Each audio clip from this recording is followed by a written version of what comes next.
যা আমরা এক কথায় বলি, জমিন যার,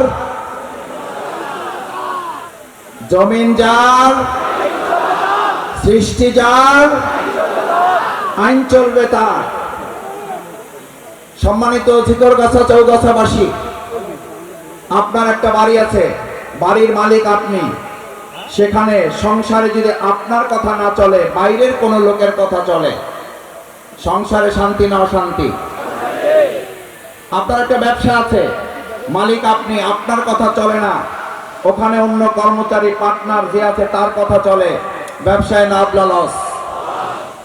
আপনার একটা প্রতিষ্ঠান আছে, ওটার মালিক আপনি, আপনার কথা চলে না, ওখানে আশেপাশের লোকদের কথা শুনতে হয়, তার আলোকে ওই প্রতিষ্ঠান চালাতে হয়। প্রতিষ্ঠান সচল না অচল? বাংলাদেশ স্বাধীন হয়েছে 53 বছর রেখে, এখন 54 বছরে আমরা একের পর এক এরকম আশপাশের লোক, পার্টনার এবং অন্যদের কথা শুনে বাংলাদেশ পরিচালিত হয়েছে। শান্তির পরিবর্তে অশান্তি, সচলের পরিবর্তে অচল, সুন্দরের পরিবর্তে অসুন্দর, ন্যায়ের পরিবর্তে অন্যায়, আলোর পরিবর্তে অন্ধকার যেমন ছেয়ে গেছে, আজ আমরা একবার দেখতে চাই মানুষের দেখা বারবার শেষ, ইসলামের বাংলাদেশ। সব দেখেছি বারবার, ইসলাম এইবার।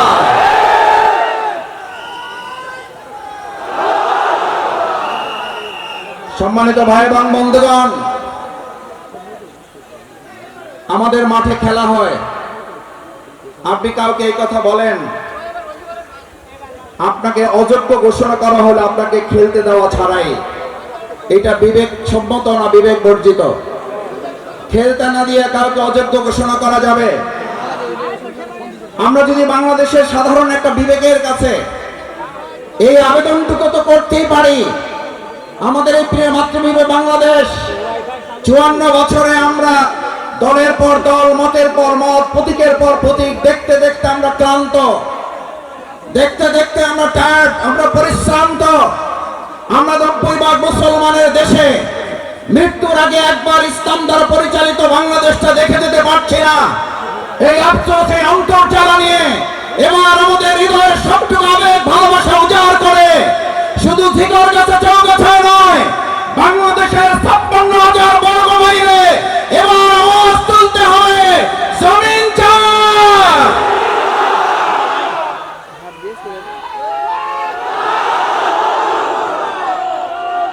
আমার ভাই এবং বন্ধুগণ, আমরা ইতিমধ্যে কারো কারো কাছ থেকে শুনতে পাই আমাদের খেলতেই দেওয়া হবে না, খেলতেই দেওয়া হয় নাই, আবার বলা হচ্ছে আমাদের নাকি অভিজ্ঞতাও নেই। আমাদের আমিরে জামাত বলেছেন, ইয়েস, আমাদের অভিজ্ঞতার একটু ঘাটতি আছে, আমাদের অভিজ্ঞতা একেবারেই নাই। সেটা হলো চাঁদাবাজিতে আমাদের অভিজ্ঞতা নাই, সিন্ডিকেটে আমাদের অভিজ্ঞতা নাই, নিজ দলের মধ্যে লোকদের খুনাখুনি করে নিজ ভাইকে হত্যা করার অভিজ্ঞতা নাই, নামাজ চলতেছে এই অবস্থার অপেক্ষা না করে নামাজরত অবস্থায় সেই দল তার কর্মীকে হত্যা করে সেই দল বাংলাদেশে নির্বাচন করে বিজয়ী দলের কথা রাজনীতি করার অধিকার থাকতে পারে না।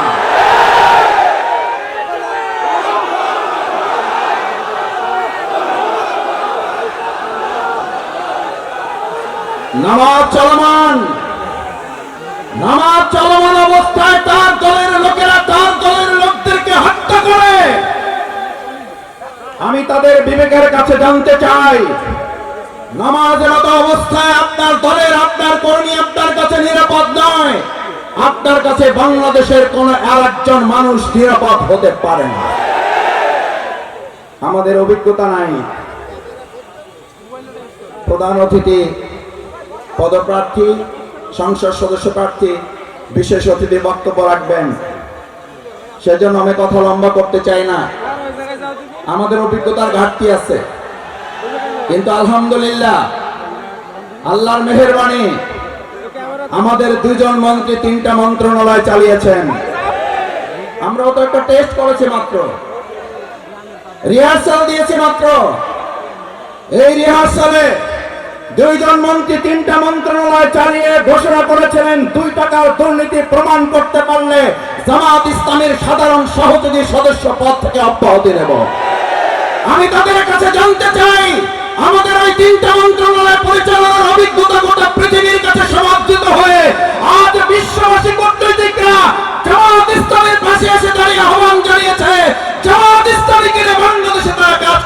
আগ্রহ প্রকাশ করেছে।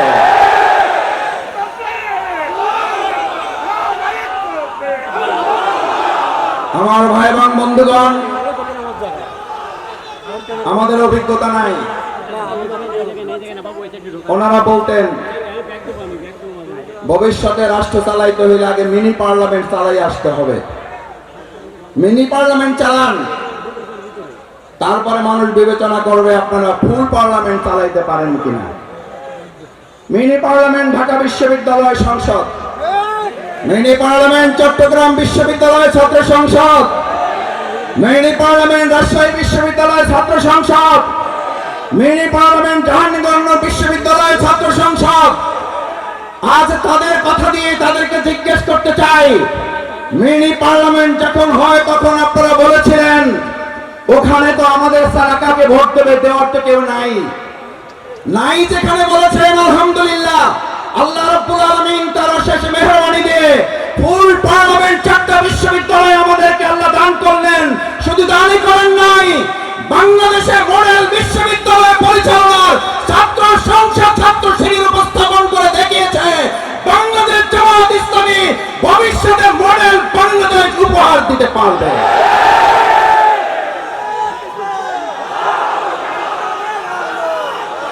আপনাদের বক্তব্যের মধ্য দিয়ে, আপনাদের যুক্তিতেই নির্বাচন ছাড়াই বাংলাদেশ জামাত ইসলামীকে এবার জনগণের কাছে দিয়ে দেওয়া উচিত। ভাই, আমরা বলেছিলাম ঢাকা বিশ্ববিদ্যালয় যারা চালাবে তারা বাংলাদেশ চালাবে। ঢাকা বিশ্ববিদ্যালয় ছাত্র শিবির চালাচ্ছে, বাংলাদেশ জামাত ইসলামী বাংলাদেশ জনগণের সমর্থন নিয়ে চালাবে।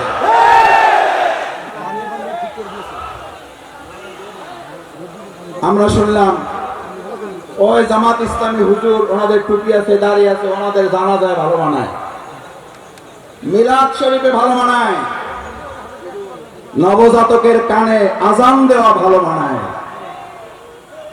ওনাদের তো এইসব বিশ্ববিদ্যালয়, সংসদ, গণভবন, বঙ্গভবন, সর্বোচ্চ হইলে ওনারা জাতীয় মসজিদ বাইতুল মোকাররমে ওনারা একেবারে দয়া দাক্ষিণের অংশ হিসেবে ইমামতি করতে পারেন। ভাই বন্ধুগণ, আমার ভাই বোনেরা, হিন্দু ধর্মাবলম্বী যারা আছেন, বাংলাদেশ ইসলামী ছাত্র শিবির ঢাকা বিশ্ববিদ্যালয়ে নির্বাচিত হওয়ার পর তারা ঘোষণা দিয়েছিল হিন্দু ধর্মাবলম্বী যারা জগন্নাথ হলে আমাদেরকে 7 ভোট, 8 ভোট, 10 ভোট দিয়েছে, আমাদের উন্নয়ন অগ্রগতি যাত্রা ওই জগন্নাথ বিশ্ববিদ্যালয় থেকে শুরু করে আমরা জাস্টিস, ন্যায় বিচার এবং তাদের অধিকার প্রাপ্তিটা আমরা সেখান থেকে শুরু করে প্রমাণ করেছে ছাত্র শিবির। জামাত ইসলামী ছাত্র শিবিরের হাতে যথাযথ অধিকার প্রতিষ্ঠিত করা সম্ভব।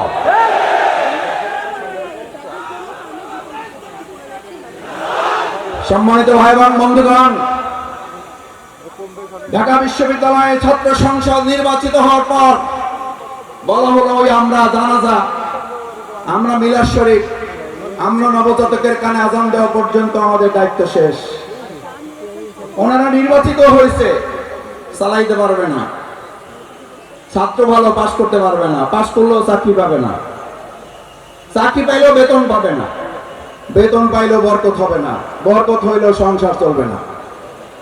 যুক্তির আর কোনো শেষ নাই। বললো ভোটই দিতে পারবে না, আমাদের ছাড়া ভোট দেবে কারে? পাশ করলো, বললো পাশ করে টিকতে পারবে না, বলে টিকতে পারবে, কাজ করতে পারবে না, বলে কাজ করতে পারবে, সামনে আগাইতে পারবে না।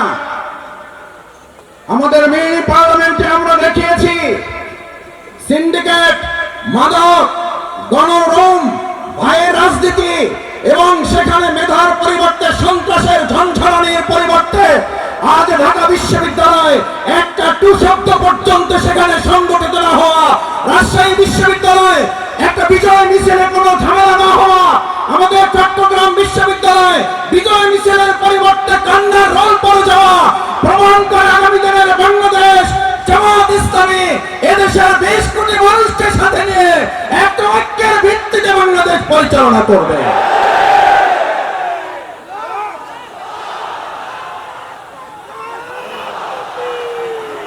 ঢাকা বিশ্ববিদ্যালয়ের বিজয়ের পর ঢাকা বিশ্ববিদ্যালয়ে মিছিল হয়েছে না, চট্টগ্রামে হয়েছে, রাজশাহী বিশ্ববিদ্যালয়ে হয়েছে, হয় নাই, হয়েছে তাহাজ্জুদ নামাজ।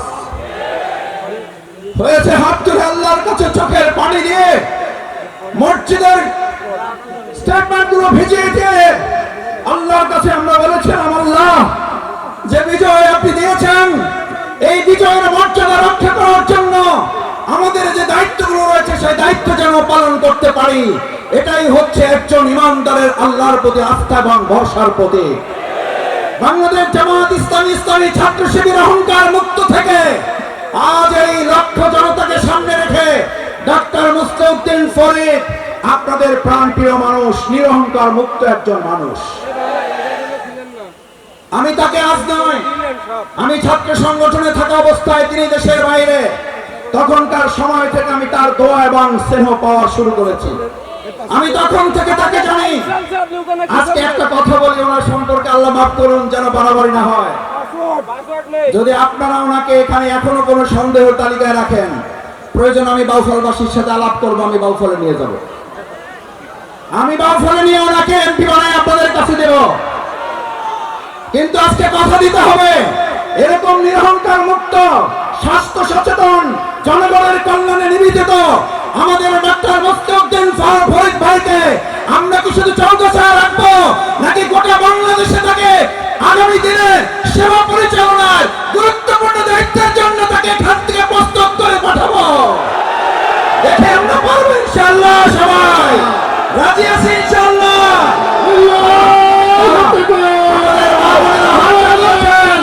আমাদের ভাইয়েরা হাত তুলেছেন, আমাদের সমস্ত মানুষ হাত জাগিয়ে দেখিয়েছেন।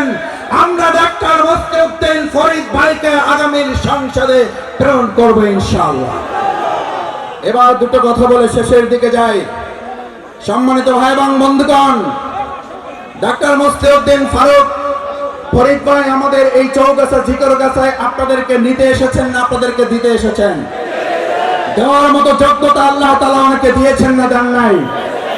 আল্লাহ তাআলা ওনাকে সেই যোগ্যতা দিয়েছেন বলেই আজ আমরা একটা কথা পরিষ্কার বলে যাই, ঝিকরগাছা চৌগাছার ভাই বোনেরা, হিন্দু ধর্মাবলম্বী যারা আছেন, ডাক্তার মুস্তাউদ্দিন ফরিদ ভাই তিনি ব্যক্তি হিসাবে এমপি হবেন না, ব্যক্তি হিসাবে তিনি হবেন আপনাদের একজন খাদেম, আপনাদের একজন সেবক।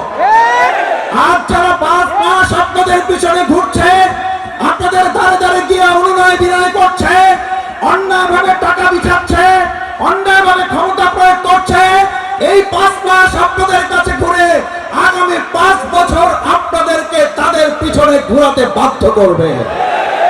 এবার সেখান থেকে মুক্তি পাওয়ার জন্য আজকে আপনাদের সিদ্ধান্ত দিতে হবে।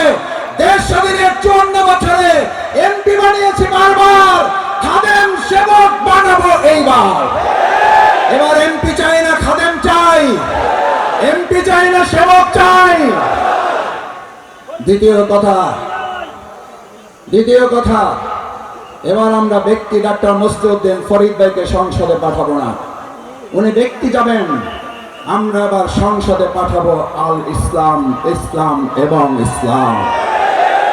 এবার ইসলামের ভিত্তিতে 2024 সালের জুলাই আগস্টে যে তরুণ যুবকরা স্লোগান তুলেছিল উই ওয়ান্ট জাস্টিস, এই তরুণেরা এখানে আছে, তারিক বিন জিয়াদের অনুসারীরা আছে, মুহাম্মদ বিন কাসিমের অনুসারীরা আছে, প্রিয় নবী মুহাম্মদ রাসূলুল্লাহ সাল্লাল্লাহু আলাইহি ওয়াসাল্লাম তারুণ্যের হিলফুল পজল গঠনের সেই যৌবনের শক্তির লোকের এখানে আছে। আমি তাদের কাছে জিজ্ঞেস করতে চাই, উই ওয়ান্ট জাস্টিস একমাত্র ন্যায় বিচার দিতে পারে যেই সংগঠন, যেই দল, যেই ইসলাম, সেই ইসলামের ভিত্তিতে এবার সবাই মিলে ঘরে ঘরে আওয়াজ তুলে দাঁড়িপাল্লার বিজয় নিয়ে আসা পর্যন্ত রাজপথে, ময়দানে, প্রান্তরে ছুটে যাওয়ার জন্য রাজি আছি কারা? আমার ভাই এবং বন্ধুগণ, আসুন, বাংলাদেশ জামাত ইসলামী এবার এমপি বানাবে না, বাংলাদেশ জামাত ইসলামী এবার আপনাদের কাছে একজন সেবক, একজন খাদেম উপহার দিতে চায়। বাংলাদেশ জামাত ইসলামী এবার ব্যক্তিকে সংসদে পাঠাতে চায় না, বাংলাদেশ জামাত ইসলামী এবার এক ইসলামকে আমরা সংসদে ক্ষমতায় আছে এটা দেখে মৃত্যুবরণ করতে চাই। হিন্দু ধর্মাবলম্বী যারা আছেন, আসুন, ইসলাম প্রতিষ্ঠিত হলেই কেবলমাত্র মানুষের অধিকার প্রতিষ্ঠিত হতে পারে। আল্লাহ সুবহানাহু ওয়া তাআলা সেজন্য হুদাল লিন-নাস কোরআনে বর্ণনা করেছেন, উনসিরা ফিহিল কোরআন এই কোরআন নাজিল করা হয়েছে শুধু মুসলমানদের জন্য নয়, গোটা মানব জাতির জন্য। তাই আসুন, আজ মা বোনের এখানে যারা এসেছেন, সুমাইয়া রাদিয়াল্লাহু তাআলা প্রথম শাহাদাত বরণ করে আমাদের কাছে নজির রেখে গেছেন।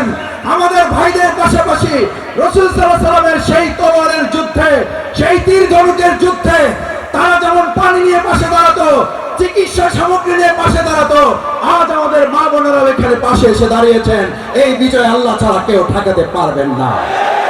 সেই আহ্বান জানিয়ে কাঁধে কাঁধ মিলিয়ে আমরা জিকরগাছা এবং এখানকার সমস্ত অঞ্চলের মানুষদেরকে একত্রিত করে ঐক্যবদ্ধ একটা জিকরগাছা গড়ে তোলার, চৌগাছা গড়ে তোলার আহ্বান জানিয়ে আমার কথা শেষ করছি। আল্লাহ হাফেজ। বাংলাদেশ জিন্দাবাদ, বাংলাদেশ জামাত ইসলামী জিন্দাবাদ। আসসালামু আলাইকুম ওয়া রাহমাতুল্লাহ।